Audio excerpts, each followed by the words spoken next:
So hey guys, welcome back to my channel.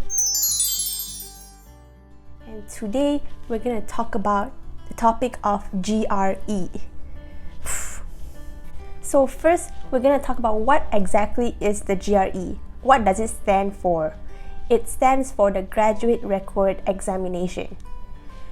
Number two, why do you want to take the GRE? What's the purpose of the GRE? It's because you want to go to a master's program, you want to enter grad school, so you take the GRE. Some schools require the GRE, but a lot of schools already waived the GRE because of the, stuff that's happening since 2020. You know what's that, right?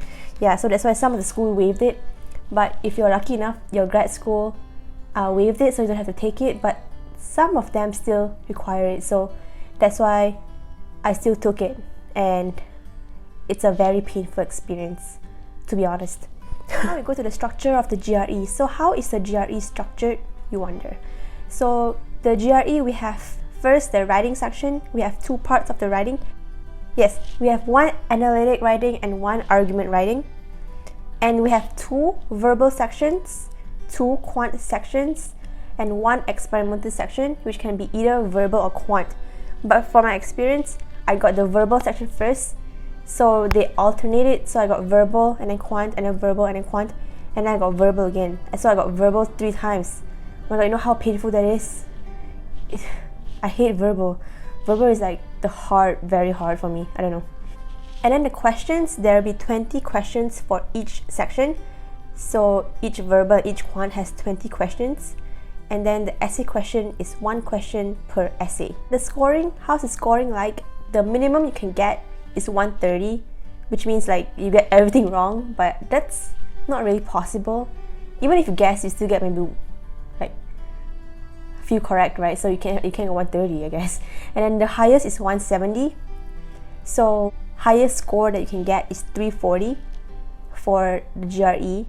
And then the writing section, the highest score you can get is 6. So 6 is the highest score for writing. And then you ask, how much is the freaking GRE? The GRE is $205. $205. Don't ask me why. I don't know why it's so expensive, but it's so expensive. I feel like I just burned my money. How do I prepare for the GRE? So as I said, the GRE is something that I do not like, and I guess a lot of people don't like it. Like, it's a painful process, and it's also annoying. Like, I don't understand why you have to take it. You know what I'm saying? It's like, yeah, I don't know. So what I used the gregmat. So gregmat was like only $5 for subscription a month, and it has a lot of lessons in there, and it's really worth the money. Like, I don't know, other test preps companies, they charge so much, like $100-something per month. I feel like that's too much, and I'm a student. I don't have much money to pay. So gregmat is like a perfect solution for students who are also broke and on a budget like me. So $5, that's all you need to pay. And you have everything, access to live classes, you have access to all the bank of videos that he has. This is not sponsored in any ways by gregmat, but you can sponsor me if you want. And for the books, okay, I bought ETS books, and then I also bought Manhattan Prep by £5 books for the quant section. So for the verbal section, I don't recommend you buying third-party books. So third-party means a company that's not by ETS. So for verbal, I recommend you buy ETS company books, because that matches very closely to the ETS exam that you see. And then for vocabulary is a very annoying thing, okay? Like, you just learn a bunch of words that you don't use in real life. So for vocab, I use Mangoosh. Mangoosh is good for vocab. There's different like categories you can learn, and yeah, it has a lot of new words for you to learn, and then you can review it every day. So in terms of how far ahead I prepare for the GRE, I prepared 5 months in advance because I had to, because I took like 5 classes that semester, and also I worked 20 hours that semester, so I couldn't really, last minute prepare for it, because I know I'll be like overwhelmed. So depending on your schedule, if you have a lot of free time, whole summer to study, then maybe 3 months is okay. But because of me, I have a lot of things going on, so I prepare 5 months in advance, and I study only like 1 hour per day, or sometimes I don't study every day because I'm lazy and because the GRE is annoying. But yeah, 4 to 5 months for me. Now, for the GRE at home experience. Oh my god, I need to be comfortable. Okay, so now I'm going to talk about the GRE at home experience. So I took the GRE at home. When was it? Oh, I feel like time is just blurred. Last year in August. So I'm going to talk about my at home experience and whether you should take it at home too, based on my experience.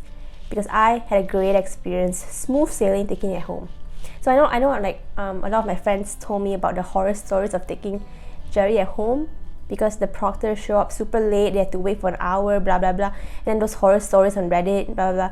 But then I did not resonate with that, and I feel like my experience is very smooth sailing, and I would definitely recommend the GRE at home 100%, if you have good internet connection, that is, okay? So number one tip of the GRE at home. So you want to make sure you log on and register for a date and a time in advance. You don't want to push it back, because once you push it back, you're like, I'm never gonna take it. Like for example, I just booked mine, I think in April. Yeah, I booked mine in April. I'm like, I'm gonna take it in August, this date, and that is that. So I'm going to set a deadline. You don't want to be without a deadline, because then you won't ever take it and you will stress yourself out. So book and force yourself to take it on that day. Okay, study and just set a deadline. Number two, this is obvious, but make sure you have a good internet connection. Okay, you don't have crappy Wi-Fi. If you have crappy Wi-Fi, don't take it at home. Take it somewhere else. Steal your neighbor's Wi-Fi or something like that. Or take it at the center if you don't have good Wi-Fi, okay? Because Wi-Fi is everything when it comes to online tests. You cannot have crappy Wi-Fi and expect it to go smooth, because then it's not going to go smooth. So have good Wi-Fi. Number three, make sure you have marker and also like whiteboard or something you can write, but you don't need a whiteboard. So I'm going to show you what I used for the whiteboard section. You don't really need a whiteboard. This is something that you can, like, this is just a folder sheet. So what you do is you just put a piece of A4 inside here, and then you have to tape the sides that are open. So you tape this part, just put a paper in there, that's it. It's my whiteboard. And then you just use a marker to write. But you don't need any fancy like whiteboard from Target. Oh, I need to buy this $30 whiteboard from Target because I have to take the GRE. Damn, you don't need to invest so much in the GRE. Okay, the GRE itself is really so expensive. Just use a freaking 1 cent thing. Okay, this is easy and it's allowed, so don't worry about it. I use this. Number four, make sure you are on time for your exam. Okay, you don't want it to show up late for your exam. I was on the computer like 15 minutes before the exam start, and I just looked at the countdown and I'm just like trying not to pee my pants because I'm super nervous for the test. And also make sure to open your ProctorU extension. So before you take the test, you need to download this browser extension called the ProctorU extension to your browser, and then you open that on the day of your test, and then yes. So now, what happens before you start the test? Okay, so before you pee your pants, do not pee your pants, do not be scared, because the proctor will make you more nervous. The proctor will ask you for your ID. Yes, so I show my passport, or if you are a citizen, show your US ID, I don't know, or driver license, I think. And then they will check everything. Okay, they will ask you to take off your glasses if you're wearing your glasses, because they're scared you have some kind of a thing you can, I don't know what they use for the eye thing, but they want to see your eyes. Okay, see, there's nothing you can use to cheat with. If they have long hair, they want to cover your ear.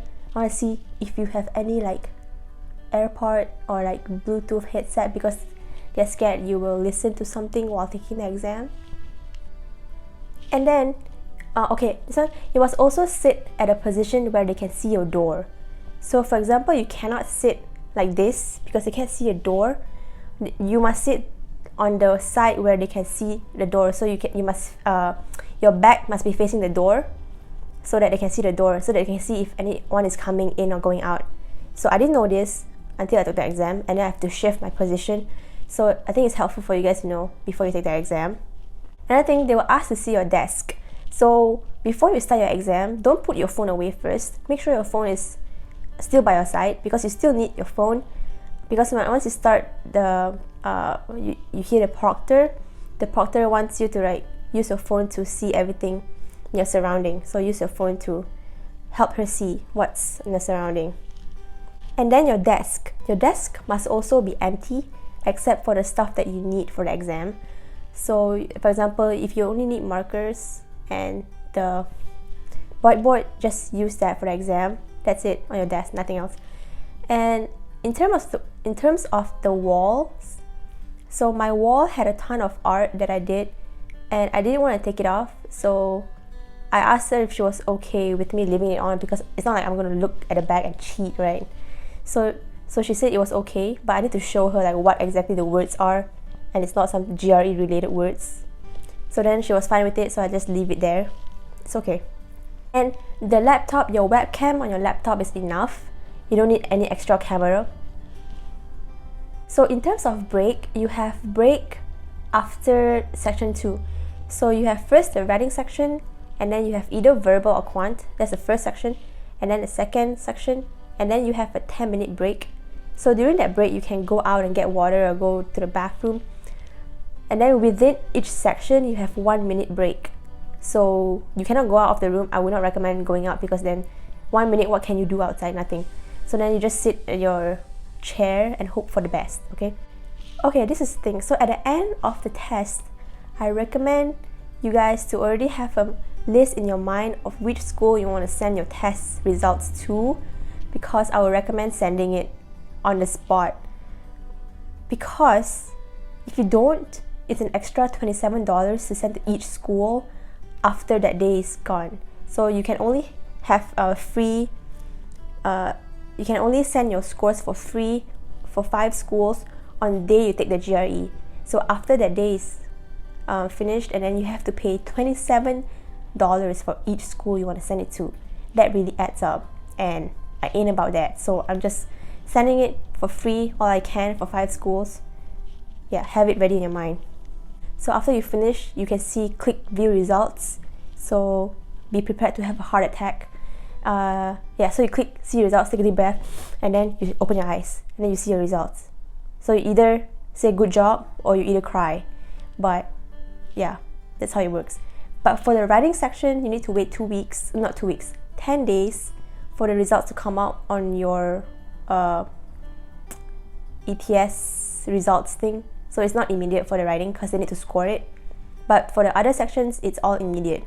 So over 340, you will see the exact score that you get. And in terms of proctor, you cannot see your proctor, but they can see you. So you don't have to worry about people staring down at you while you're taking an exam, because you can't see them, but you can hear their voice. So they will speak to you, and then you can speak back. You don't have to type it. For me, I didn't type anything. I just speak, and then they can hear me instantly. So overall, I recommend taking the GRE at home, but in general, the GRE test just scarred me, and I would not ever take the GRE again. Yes, who likes the GRE? Tell me. So I hope you find this video helpful, and good luck and smash the GRE and never look back. Thank you.